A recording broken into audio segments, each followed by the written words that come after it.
Mwadkwon. I'm from Plateau State, and I represent the good people of Barkin-Ladi and Riom Federal Constituency. Mr. Speaker, the House notes with concern the mass murder of June 18, 2018, which affected more than 20 communities in Gashish, Ropp, Forum, and Bachi districts of Barkin-Ladi and Riom local government areas of Plateau State, where over 280 persons were reportedly killed by suspected gunmen, thousands of whom are women, many of whom are women and children. Both public and private properties were completely destroyed. Also note that the government and the role played by the armed forces in the mode of their operation and response to the attacks is worrisome and capable of causing massive apathy and loss of confidence in the part of the people. Almost 1 year after, no single arrest and prosecution has been made. Worried that the crimes of this nature have continued to harvest our people across the constituency, causing the agrarian communities to abandon their farms, settlements, and this has threatened food security, productivity, and worsened the unemployment indices, particularly the last onslaught on Kongoro in Boom Ward of Riom local government 2 weeks ago. Aware of the effort of the federal government in solving the security challenges in our dear nation, however, this is grossly inadequate as violence is escalating on a daily basis across the country, thereby causing untold hardship characterized by famine, communicable disease, maternal and child mortality within the constituency. Concerned that during the June 23rd massacre, the communities affected are in state of despair. Schools and other public infrastructures were equally destroyed by the invaders. Over 25 schools, 18 health centers, 43 communities were brought down.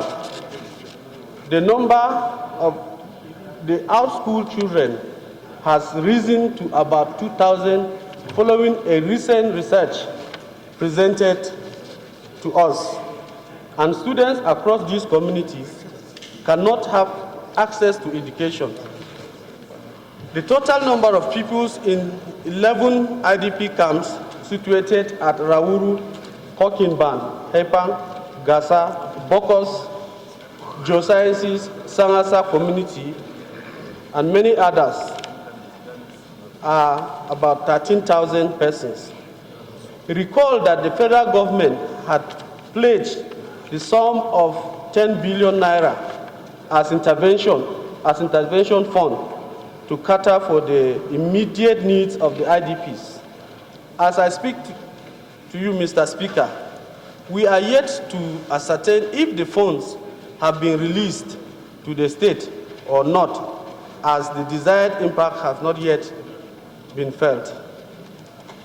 The House resolved, 1, mandate the Committee on National Emergency Management Agency, when constituted, and other relevant government agencies to urgently swing into action to resettle and rebuild the destroyed communities and schools.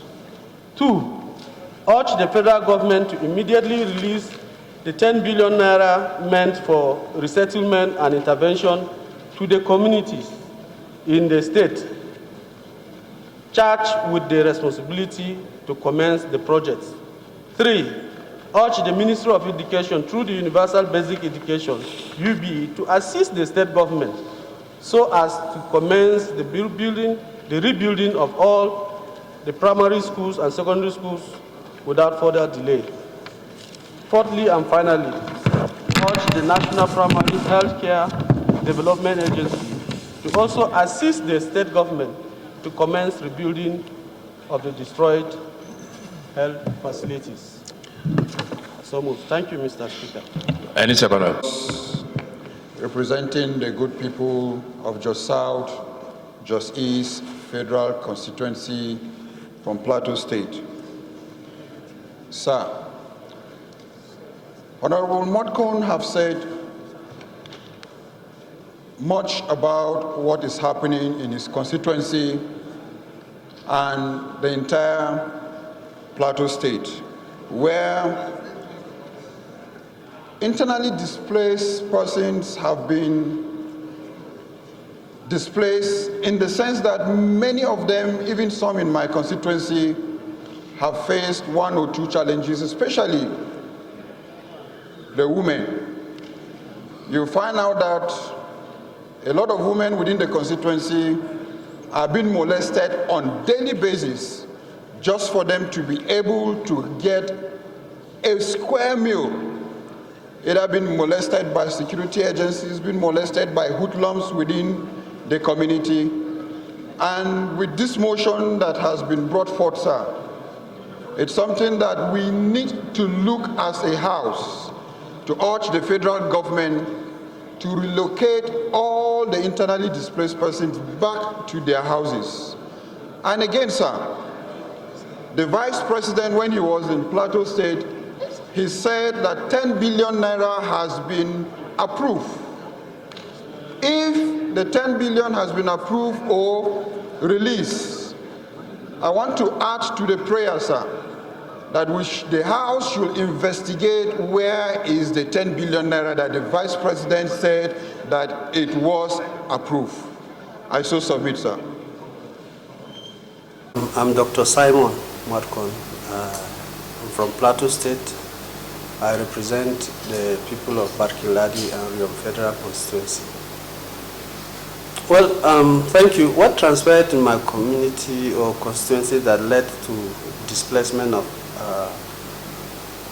over 13,000 persons littered in about 10 different IDP camps as I talk to you now, which is a year ago, quite a long time. It was on June 18th, that happened, and it went to June 23rd. It's the normal incidences in Nigeria where it has been a recurring decimal that government will always tell us, or the security agencies will always tell us, that unknown gunmen invaded a place, ransacked the place, killed people, maimed them, shredded some of them, and burned down their houses, steal their food crops, and then disappear. And sometimes this thing can last for about 3, 4, 5 hours without the presence of any security personnel. And tomorrow you will hear the usual story: we are on top of the story, or we are on top of the matter, or it is unknown gunmen, or it is Fulani headsmen or killer men, and so on and so forth. Different acronyms or names given to these killers, which we believe from intelligence gathering, by now the government should have unraveled these persons that have been doing these killings, because it is over a decade that killings have been going on the plateau. So the last incident that led to the displacement of this had to do with the ransacking and evacuation of close to about 43 different communities, and which led to the presence of, as of then, over 50,000 people were displaced, but some have found their ways to houses of relations, and some have been able to still build tents somewhere to stay. But today, we still have 13,000 of them in different camps, made up of school children, women, and men. And a recent story by a private individual, made me move this motion, because the number of the school dropouts or people that are out of school pupils, 2,000 were identified. And if you have 2,000 pupils out of school, of course, you are breeding social problems. What will they be doing? Nothing. They will go into acts of criminality. Some will go into other social vices like drugs, like drinking, alcoholism, stealing, and so on and so forth. And Of course, the girls amongst them may fall prey to rapists because they don't have access to food, they don't have access to healthcare, they don't have access to school. So this basically is what happened, that today I felt that government have neglected them for quite a long time. After a year, it is normal that by now these people should have been resettled. So I pleaded today that the House should expedite action, although the relevant committees of the House have not yet been set, but immediately they come in place, and then I have friends in you, even if relevant committees have not been put in place. By the time this thing is aired somewhere, somebody within the government that has a human heart may decide that yes, let something be done to these people so that they can go to their original homes. Let these children have access to schools. Let their parents have access to their farmlands, and let them have a roof on their head. Very well. Yes, they are still there in the villages. In fact, in some villages, they sack the people and they are occupying their houses. In some villages, they make sure that they bring down the house, remove the zincs and the important things, and build their own houses within the same community.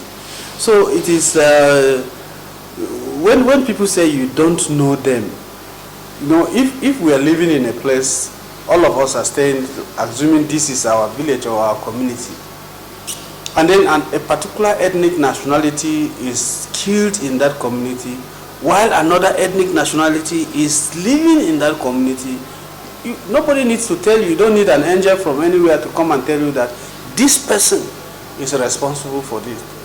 And if that same person that is still living there will remove your zincs, will remove or will still bring down the house, the worst situation is that in some of the communities, my constituents have gone back to rebuild their houses. As they are rebuilding, these people are still pulling them down. So it is a very serious and challenging issue that, has indicted the security agencies, because before this crisis or before these killings even take place, in some cases, there is a first-class information from intelligence gathering that so thing is likely to happen in a particular environment. And we expect that the security agencies should be proactive by trying to see how they can forestall that from happening, but it never happens. So we found that there is a conspiracy theory somewhere. This thing, I don't see it as a header-farmer clash. No, you don't rear cattle in the night. So if you go to kill somebody in the night, what has that got to do with your cows or the farm? And we've never seen a time that they say the crops went to eat the cattle. It is the cattle that is always mobile, and it goes to damage crops and farmland. But people will not want to tell the truth. And the story continues. So all that we have seen is an attempt to grab the land of the peasant farmers. And I don't know where this thing is taking us to as Nigerians. So it's left for us, you people that have been blessed, being within the voice of truth, because journalists are supposed to even mold the thinking of the nation by giving them the right direction, but everybody is afraid. Honorable, do you think the Commander of the Federal Republic of Nigeria, President Mwadkwon himself, is not doing enough in tackling this incessant troubles we keep encountering with the herdsmen, or what do we call them? You see, I don't think he is. We are proud to say this. Even his state, Katsina, has been attacked recently. So what is he doing? Recently, the naval ship was captured in Chad, and Boko Haram celebrated it. Recently, the Chief of Army Staff, Burate himself, confessed that lack of logistics and encouragement from personnel is what is responsible for their inability to defeat Boko Haram. And then the whole thing is coming from left, right, and center, that the country, everybody, for me to go to Plateau or to travel to Kaduna, worse still, to Kaduna, I will not risk my life for that. I'm running a master's program in Kaduna now, but I have decided that I will let go because my family and my children, they need me at that master's program, stay there. So there are serious challenges that, honestly, if you read through my motion, I said that the government is trying, but it's not doing good enough. We cannot see any result. You know, even within Abuja metropolis here, you've had cases of people, you know, being kidnapped in taxi cabs, or they will just molest you and so on and so forth. So I think there is need for government to overhaul the entire security apparatus.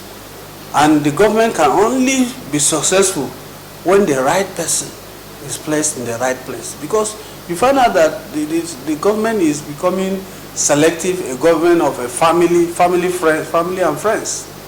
Me, family, and friends. And therefore, me, family, and friends, you can put a mediocre in a place that he or she is not qualified to man, and therefore you don't expect any result from such a person. So we pray that Nigerians will speak out, because the only way that we can be heard is to speak out. One last question from you, from our side. The problem is twofold. One, there's a constitutional lacuna in the first place, that the security apparatus is not placed in the hands of the state governor.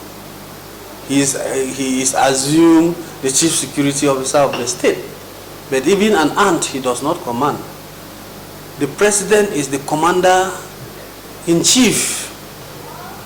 So if there's a problem in Plateau today, the Plateau state government has no constitutional right to direct the commissioner of police or to direct any army chief that is there to act. If they act, they do so on humanitarian basis, not that the governor has commanded them to do, because it is the president that gives the directive. He has to seek clearance from Mr. President to give directive to the commissioner of police or to the Operation Safe Haven that is responsible for security on the Plateau. So the constitution needs some amendment in that regards, because there's so much concentration of power at the center. And we have cried and cried. I remember my motion and bills in the 7th Assembly has to do with the establishment of state police, so that it will help reduce these matters. The state police will be under the state government, and the argument has been that they will misuse it. Is the federal government not misusing the federal police now?